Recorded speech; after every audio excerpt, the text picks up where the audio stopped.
महाराष्ट्र की राजनीति को लेकर आशीष जायसवाल ने बड़ा बयान दिया है। उन्होंने कहा कि वर्ष 2022 में लिया गया फैसला राज्य हित और पीएम मोदी के नेतृत्व को मजबूत करने के उद्देश्य से था और उन्होंने ऑपरेशन टाइगर पर भी अपनी प्रतिक्रिया दी है। और उन्होंने क्या कहा, आइए देखते हैं। महायुतीमध्ये प्रत्येकाचा सन्मान राखला गेला पाहिजे आणि मला विश्वास आहे की यापुढे अशी कुठली घटना कुठल्याही पक्षाकडून होणार नाही। ऑपरेशनच्या संदर्भामध्ये कधीही पूर्ण गोष्टी पहिले काही सांगायचं नसतं।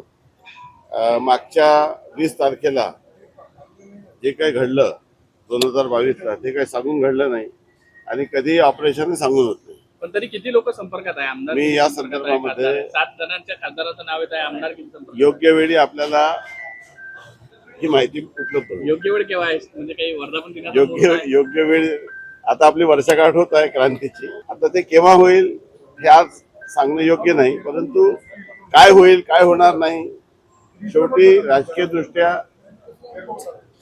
तो जो निर्णय आहे तो प्रत्येकाला एक बुद्धीने घ्यायचा असतो। प्रत्येकाला आपलं राजकीय भविष्य असतं।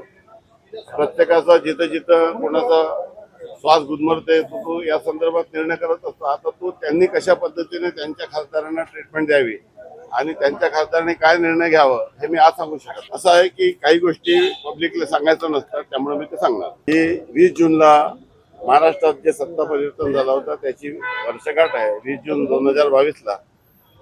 परंतु त्या दिवशी तो जो निर्णय क्रांतीच्या माध्यमातून आम्ही घेतला होता त्यातून महाराष्ट्रामध्ये सत्ता परिवर्तन झालं आणि मला असं वाटतं की मोदीजी यांचे हात बळकट करण्यासाठी आम्ही हा निर्णय केला होता।